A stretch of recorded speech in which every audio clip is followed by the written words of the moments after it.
Magandang hapon po.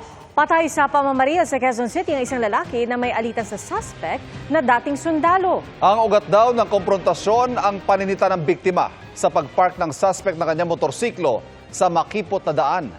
Nakatutok si Bea Pinlac.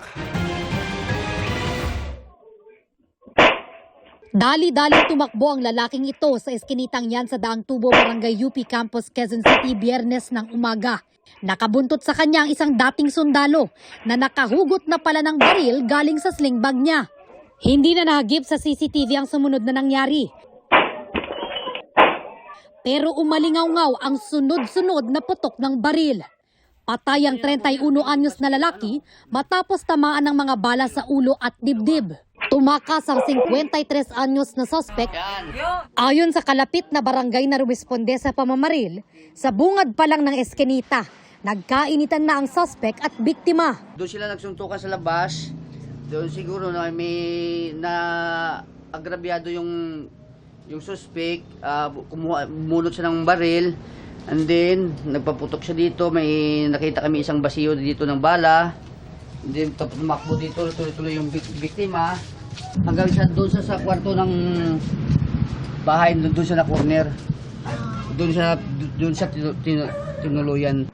Sa inisyal na investigasyon ng pulisya, ang pinag-ugatan umano ng pamamaril, based dun sa account ng suspect, nababanggit niya na sa loob ng isang taon, paulit-ulit na parang piling niya kinukursunada siya, pinariringan siya, no? Hanggang dumating sa punto na yun na ang kakausapin niya, nagkaroon ng konfrontasyon, nawisuntukan hanggat humantong sa pamamaril. isa sa mga napag-awayan ng dalawa, Nagagalit itong biktima kapag nagpaparada ng motor itong suspect. Kasi yung daanan lang kasi maliit lang yun, masyadong maliit. Sinita po ng victim yung suspect. labis ang dalamhati ng kaanak ng biktima. Wala na ang kanilang padre de pamilya. Di ko po alam na yun na po pala yung huli na makikita ko siya. Sobrang sakit po. Dami niya pong pangarap para sa amin, para sa mga bata. Parang tinanggalan po siya ng pangarap nung pumatay po sa kanya. Sumuko sa mga otoridad ang suspect kahapon. Malaking naging partisipasyon ng anak dahil mismo siya ang kumausap. Tinapon na umano ng suspect ang ginamit niyang baril. Umamin siya sa krimen. Sinabi na niya sa akin na hintayin mo ako dyan. Papatayin kita ngayon. Yun na po yung ko. Self-defense po yung ginawa ko, ma'am. Reklamong murder ang isasampa laban sa suspect. Para sa GMA Integrated News, Bea Pinlac, nakatutok 24 oras. Magkahiwalay na naaresto at target i-deport ang dalawang dayuhang sangkot umano sa sextortion at pangahalay ng mga menor de edad. Nakatutok si John Consulta, exclusive. Pagpasok sa mapunong bahaging ito ng isang compound sa Cebu, agad na palibutan ang dayuhan na target ng operasyon ng Bureau of Immigration Fugitive Search Unit. Pagdating sa loob ng bahay at makumpirma ang kanyang pagkakinanlan, You have the right to remain silent. arestado ang 62 anyos na Briton. Kung isang Breton na ito ay madalas makita na may mga kasamang bata at may mga reports din na ginagamit niya itong mga minor na ito upang kumita siya sa dark web at binibenta niya itong mga images or videos nitong mga batang ito. Sa pagsanhan, hinuli naman ang isang US national sa labas ng isang restaurant na ginamit daw ang identity ng kanyang kakambal sa Amerika para mataguan ang kanyang kaso. Ay wanted sa Amerika dahil sa panggagahasa sa kanyang minor na stepdaughter. So agad ngang nakipag-coordinate sa atin yung FBI dahil napag-alaman nila na nandito nagtatago itong subject nila sa atin for almost 10 years na. So gumagamit siya ng ibang identity. So napag-alaman nga natin na umuwi pala siya dito sa bansa or nakapasok siya dito sa bansa gamit yung passport ng kanyang kakambal sa US. Pinoproseso na ang deportation ng dalawang dayuhan na kasalukuyang nakakulong sa BI Detention Facility sa Bicutan. Pero magkakaroon pa po tayo ng mas malaliman na investigasyon or follow-up investigation sa tulong ng NBI or PNP upang maalaman natin kung may iba pa silang kinakasangkutan na krimen. Sinusubukan pa namin makuna ng pahayag ang mga suspect. Para sa GMA Integrated News, John Consulta, nakatutok 24 oras.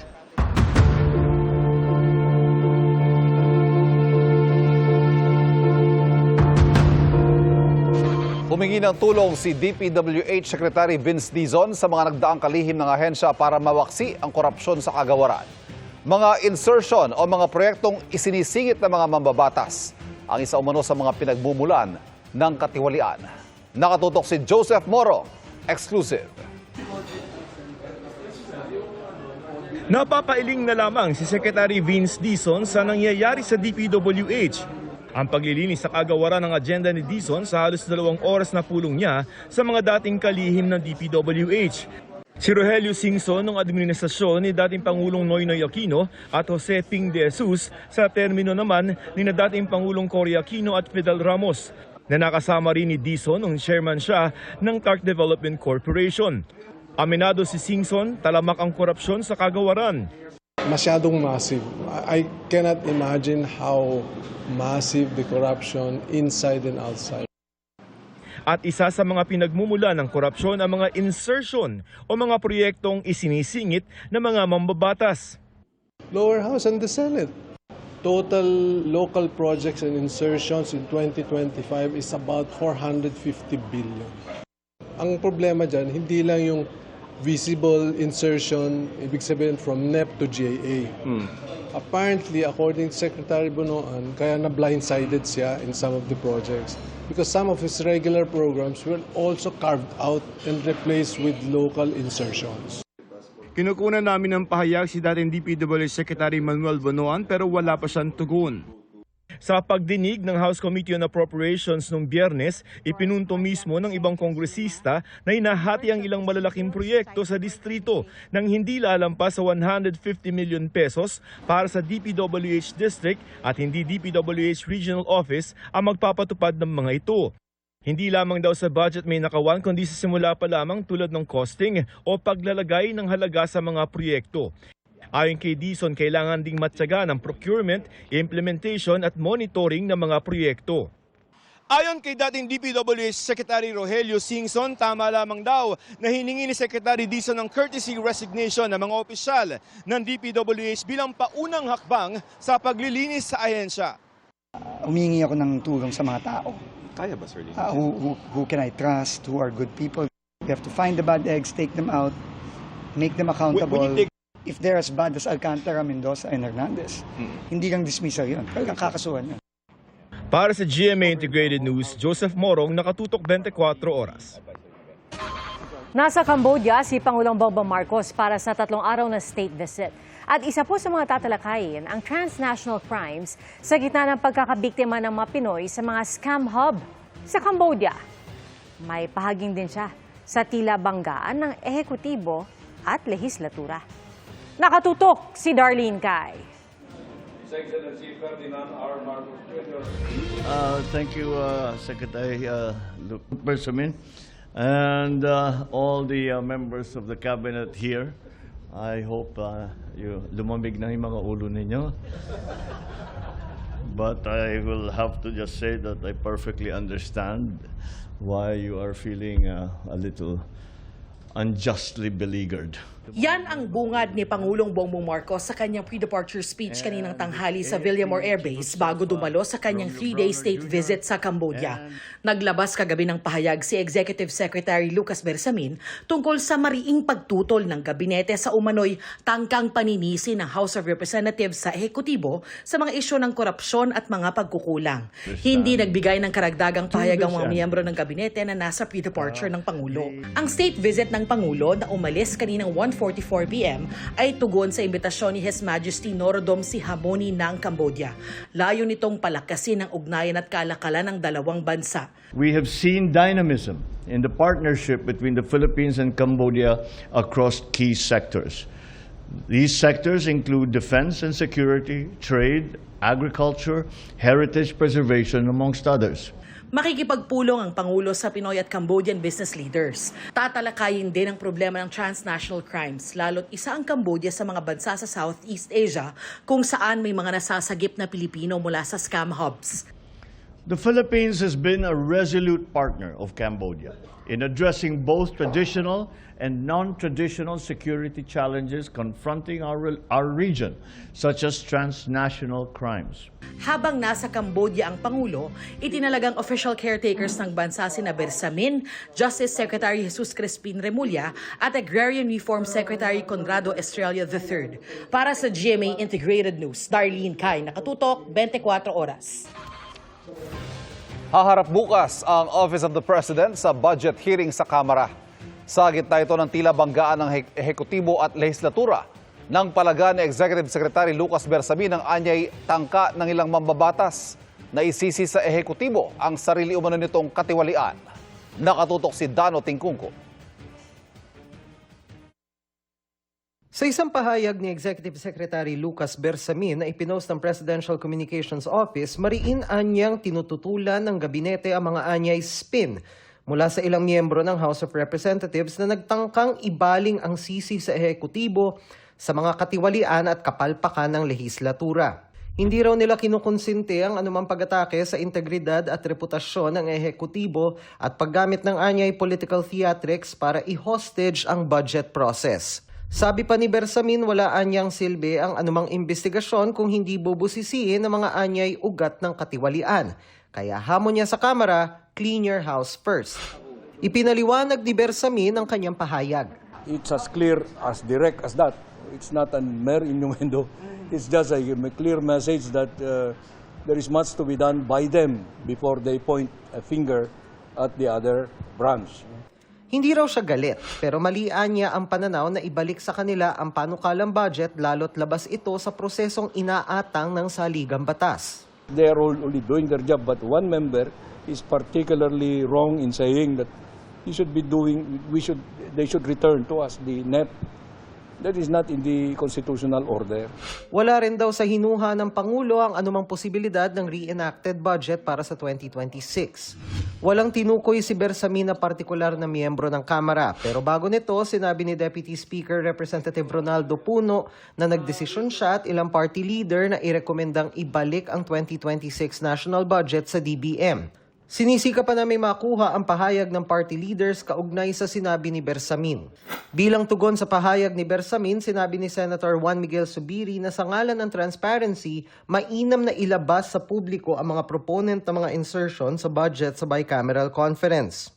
Transparency din ang isinusulong ni Senator Panfilo Lacson at Senate Minority Leader Tito Soto. Para makita natin, matrack natin, yung mula sa paggawa pa ng NEP. Sino mga naglagay niyan?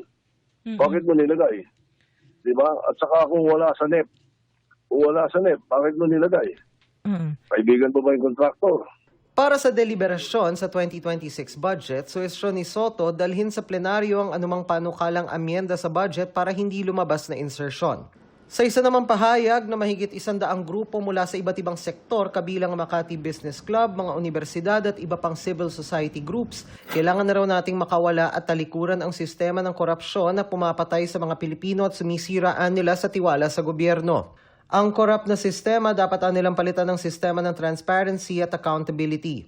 Nanawagan sila sa DPWH at DBM at DPWH na mag-convene ng Independent Multi-Sectoral Review Committee na binubuo ng mga civil society groups, scientists at komunidad para pag-aralan ng mga 2026 budget proposal.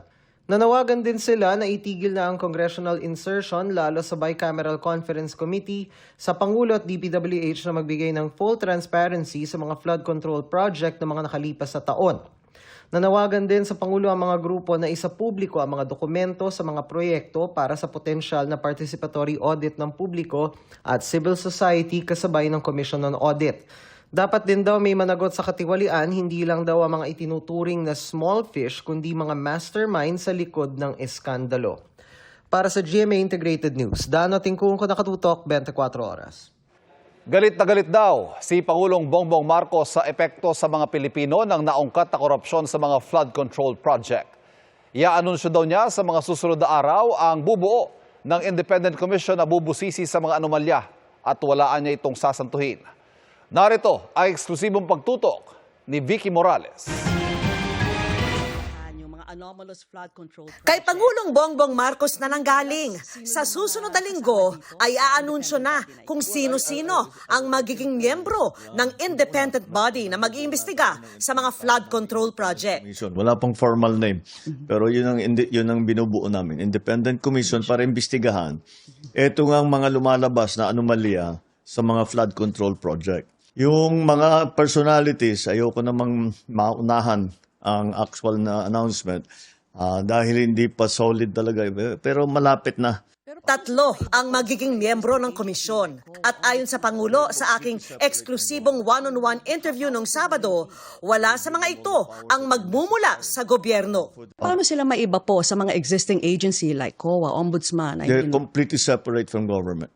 But how powerful will they be? We will give them all the powers that are necessary for them to come to a conclusion, to come to some findings, para meron naman, alam natin kung ano yung nangyari. Hindi man ibinunyag sa ngayon kung sino-sino ang mga ito, nagbigay ng mga clue ang Pangulo. Kailangan daw na mayroong abogado o isang justice. Kailangan din daw ng investigador at forensic accountant. How powerful will this body be? Will they be able to even investigate the congresspeople, the Senate? They will have the subpoena authority powers to investigate anything and anyone. Otherwise, then what they will have, they sasabihin, may sacred cow na naman, o may pinoproteksyonan dahil kasama sa politika, whatever.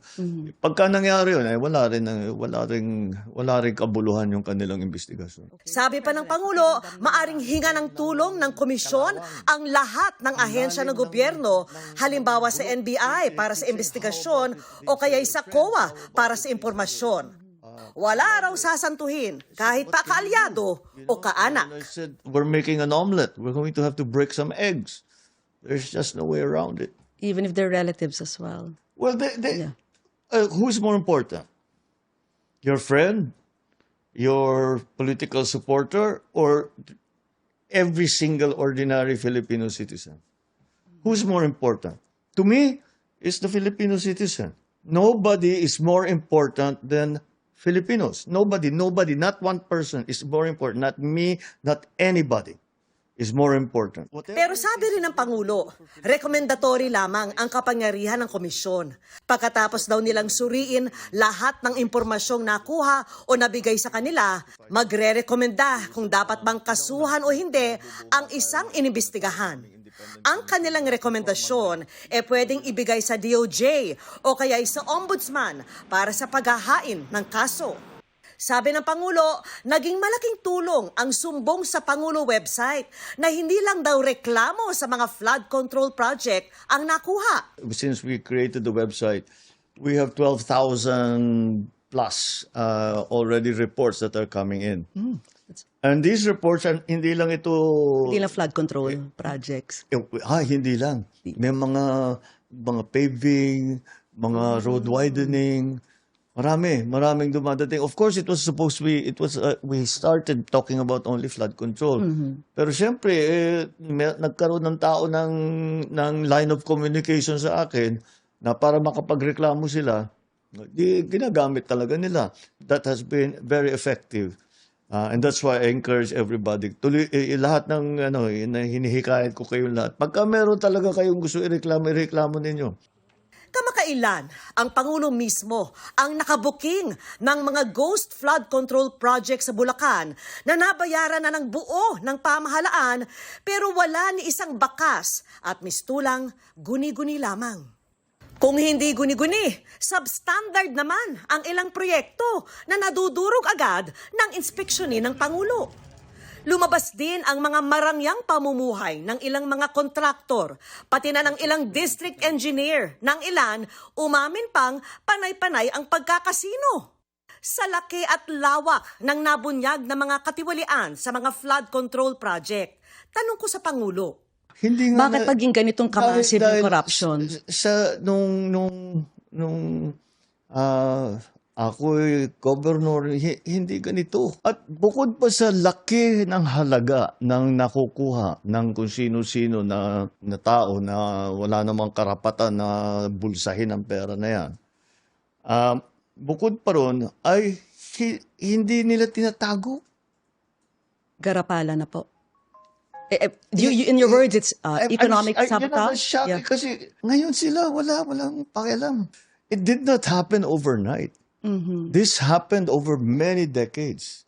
And we have to figure out kung ano ba talaga ang nangyari para hindi na mangyari ulit, to put the safeguards in place. Ako, nasasyak ako, hindi ako makapaniwala na nandito na tayo na ganit na ang gobyerno na... But so many regimes, and it just keeps getting worse. So It did. The simplistic answer will be, paano tayo nagkaganto? Dahil pinabayaan.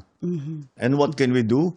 What we can do is to find out how this happened, who are the people that are involved, make them answerable for their wrongdoing, and fix the structure so this is not allowable. Okay. That's the word that I think that it became allowable. Okay lang. Yes. Hindi It was, problema yan. Hindi krimen yan. Sige lang. but to the level na 30% na lang yung naiiwan sa mga proyekto, astounding yun. That's the part that talagang hindi ako makatulog pag iniisip ko. Paano tayo nagkaganto? I would think it's heartbreaking when you see all these Filipinos working so hard, tapos on the flip side, nakikita ko nyo yung massive corruption na nangyayari, no? I mean... No, I'm not disheartened. I'm not disappointed. I get very, very angry. How can you do this to people that have worked every day of their lives? Walang ginawa ito kundi magtrabaho. Nagsakripisyo ng mahirap for very little. Kukunin nyo pa sa kanila yon para bumili ng Rolls Royce. Babalik na naman ako doon sa nasabi ko kanina na ang lalim ng kalawang, ang lalim ng bulok. You're teary-eyed. Yes, because I'm very upset. No, because I see people having a hard time. And and they don't deserve it. Mabuti ba kung masamang tao yan? Dapat parusahan. Hindi naman eh. Ba't mo paparusahan? Para magpayaman ka? That makes no sense to me. Do you ever regret being president? No. Not for You didn't even pause to think. Not for one moment. Why? Because I am given the opportunity to actually, the privilege, the opportunity and the chance to actually do something. All of the things that I complained about all my life, now I can do something about them. And that is the greatest privilege that anyone can be granted. So no, I don't regret. Para sa GMA Integrated News, Vicky Morales, Nakatutok, 24 Oras. Makasaysayan para sa Pilipinas at para mismo kay Filipina tennis ace Alex Ayala ang kanyang pagkampiyon sa Guadalajara 125 Open sa Mexico. Ang kanyang nakamit na tagumpay sa pagtutok ni Nico Wahe. Victorious with tears of joy si Filipina tennis ace Alex Ayala nang makuha ang final points sa Guadalajara 125 Open sa Mexico kanina. 1-6, 7-5 at 6-3 ang resulta ng tatlong hard-pounding sets nila ni Pana Udvardy ng Hungary. Makasaysayan ang kanyang panalo dahil una itong kampyonato sa isang Women's Tennis Association o WTA match para kay Ayala at para sa Pilipinas. Ipinagbunyi rin ng mga Pilipino ang panalo ni Ayala, gaya ni Pangulong Bongbong Marcos na nagpaabot ng kanyang congratulatory message. Ayon sa Pangulo, ang tagumpay ni Ayala ay tagumpay ng buong bansa. Gagawin daw ng Pangulo ang lahat upang mas maraming atletang Pilipino pa ang sumunod sa yapak ni Ayala at maipakita sa mundo ang galing ng Pilipino. Sunod na sasabak si Ayala sa SP Open sa Sao Paulo, Brazil. Dahil sa Guadalajara 125 Open, inaasahang aangat si Ayala sa number 61 sa WTA ranking mula sa kasalukuyang 75th place. Para sa GMA Integrated News, Nico Wahe, Nakatutok, 24 Oras.